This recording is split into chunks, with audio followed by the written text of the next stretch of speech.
Cold calling, everybody's favorite thing to do. Your manager might be pushing you to hit the phones and start dialing for dollars, or you might be having your team do this. But let's get real. Do you think that people actually read those things? Hardly. Most of them go straight in the trash without even being opened.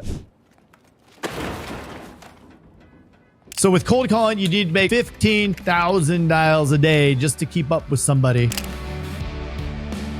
Welcome to Brass Tactics, those funky actics. Brass Tactics, those funky actics. The series where we uncover the truth about insurance marketing. I'm Jason Feldman, and as always, I'm joined with my partner in crime.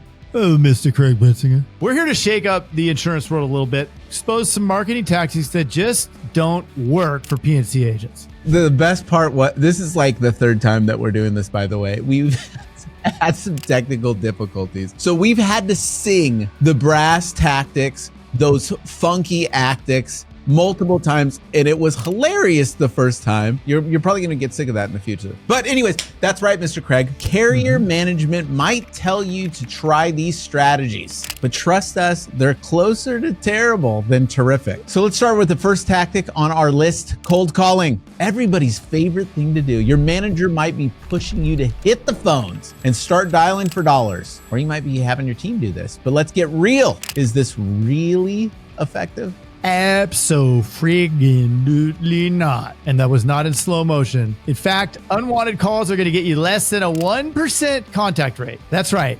Less than a 1% contact rate. Mr. Jason, did I stutter? No. No. Right. So plugging that contact rate, which is like 1/30th as effective as regular leads, is going to wreck you.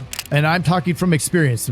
Done it. Been there, done that. Yep, I have too, Mr. Craig. But why is that? Why is cold calling so ineffective?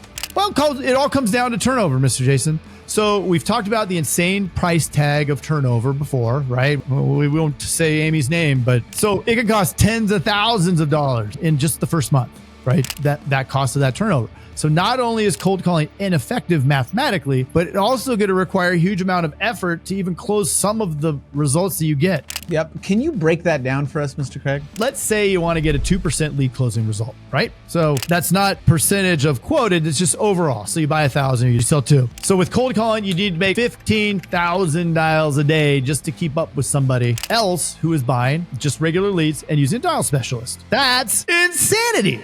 But that is a ridiculous amount of dials. That's like 38-hour dialing shifts. And each shift probably costs around $150 plus other fixed costs. So you might, save on making your salespeople dial, but you're losing in productivity and employee satisfaction. Yeah, I mean, I never even thought about it, like breaking down the numbers and doing it all like this until we started doing it all like this, right? But it's remarkable, the shift in how you approach it, and you realize what a lose-lose it is to go cheap. So, and that's not even taking into account the fact that the people hate being interrupted by unwanted calls. Even if you're doing it and it were to get results, which it won't, it's just not a good look.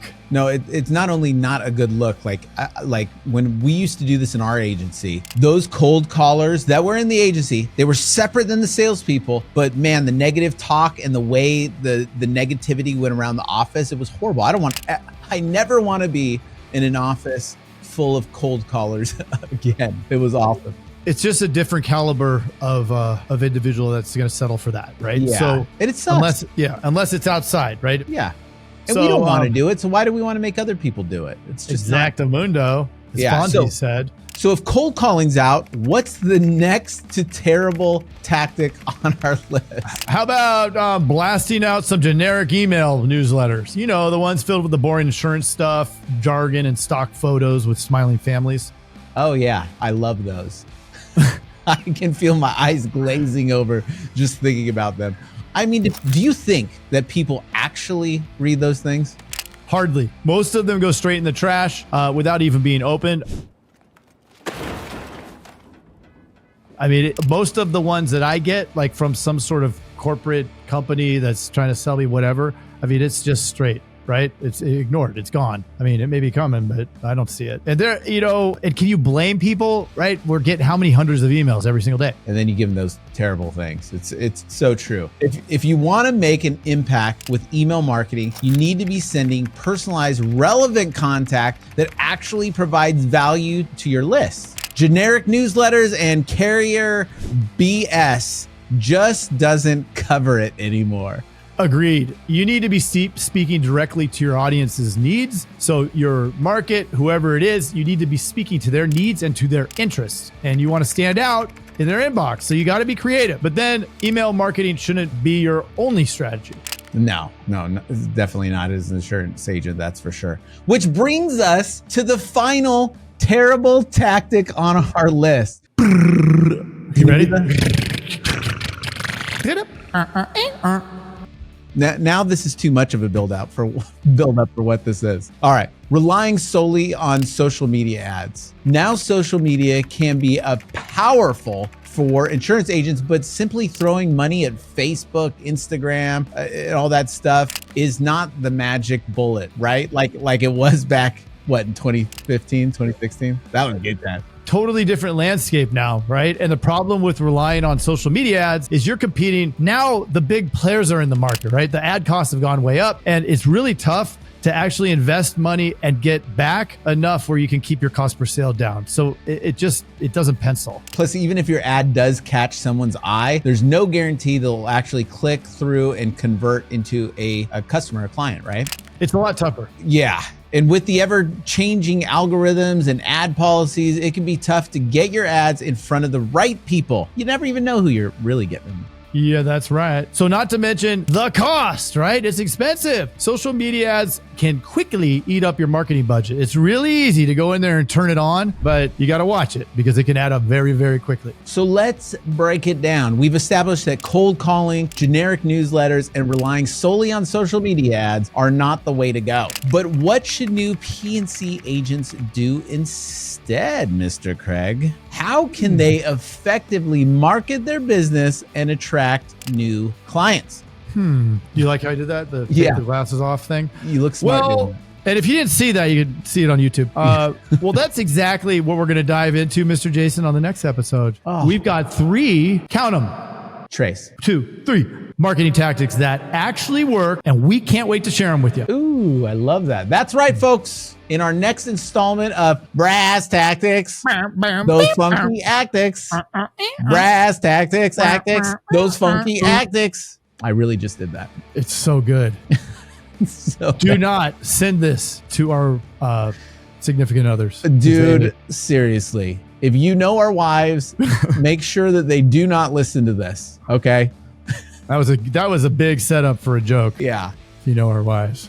Okay, we'll be revealing the secrets to effective insurance marketing on those episodes, right? These are the strategies that will help you build your agency. And we like to call it a brand. Build your brand as the agency owner, because that's really what it is, like that you're building is a brand. Like all this houses under your brand, but also establish trust with your audience and ultimately grow your business. Yep. So make sure you tune in the next time. Trust us, you're not going to want to miss it. And in the meantime, we want to hear from you too. What marketing tactics have you tried that just didn't work? Share your stories and struggles with us over at the group. Yes, and that's the Insurance Dudes group on Facebook. You can Google it and find it. And if you're a new P&C agency owner feeling overwhelmed by all the marketing advice and BS out there, don't worry. We've got your back. Stay tuned for practical, actionable tips that will cut through the noise and help you make a real impact. Or you can just go to the iDudes.com. $7. We have Internet Lead Secrets book, and it comes with a checklist of everything you need to know how to dominate with insurance leads. It's a no-brainer. If you can't afford $7, you probably shouldn't be an agency owner.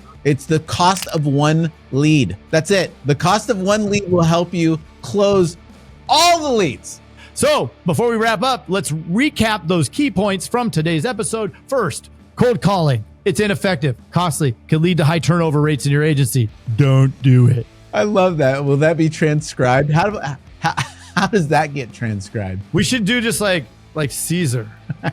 Yeah. And then go. He should have done that in Gladiator. Right. Second, generic email newsletters are a snooze fest, boring, horrible thing that no one's going to open them. Your email contact rate's going to go down. You're going to be in the spam folder in no time. If you want to make impact with your email marketing, you need to personalize your content, make it look more like a letter and help your people. Give them actual value.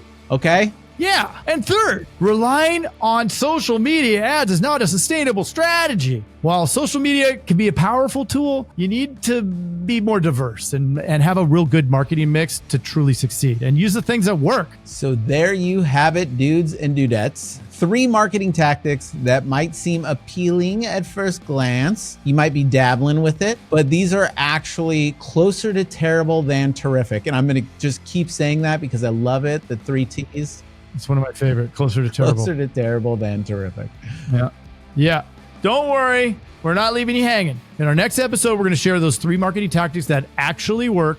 We've proven that they work. They work. We've done it, tested and retested. So you got to stay tuned, right? You got to stay tuned if you want to know the answers to these questions, these burning questions, and they're good. They're good. Oh, are they? They're going to warm you up like a cup of hot chocolate on that nice cold evening in the mountains with the snow amongst the mountain outside. Close the your windows. Eyes. Breathe in that pine-filled air. Can you feel that? I can. It's really cool and refreshing. And until next time, keep breathing that cool air. And we'll see you on the next Brass Tactics. Those funky tactics. Brass tactics. Those funky tactics. That's terrible.